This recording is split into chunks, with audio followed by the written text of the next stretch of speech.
If you were wondering, space mining is coming. Space mining is something I've studied extensively. I actually have a degree that I spent a couple years studying all sorts of outer space mining and other resource processing. What you see here is an artist's rendition of what space mining might look like on the moon.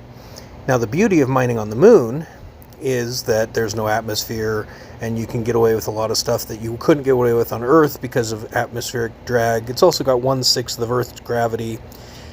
But there's a fundamental issue at hand, and that is water. There's just not a lot of water available on the moon.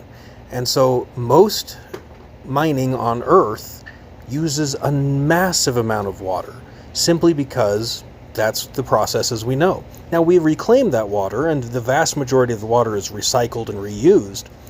And we're not going to be able to do that on the moon. In fact, on the moon, you're out of luck. You're going to have to figure out different ways of mining. There will be a lot of heat mining, melting things, electrolysis. But for your sci-fi books, keep this in mind. Mining on the moon, in fact, doing anything on the moon, is going to be very difficult because there's no water to speak of. There is definitely some down in the South Poles and some up in the North Poles where there's permanently shadowed regions. And those are some great story topics all by themselves I can talk about another time. But the amount of water is not enough to establish a full ecosystem.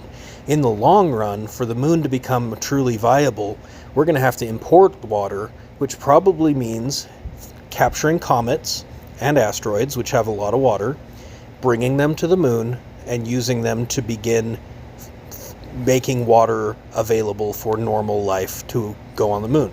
But for your sci-fi novels, don't just have mining on the moon. Talk about how there's not enough water. Talk about how the minerals are not oxidized. They're actually mostly reduced because they've been bombarded by the protons coming off of the sun, and then they get reduced, and so the water, the oxygen that was in the minerals, much of it gets turned into water, which then evaporates. So there's a lot more to it, and I'll answer questions in the chat if you have questions.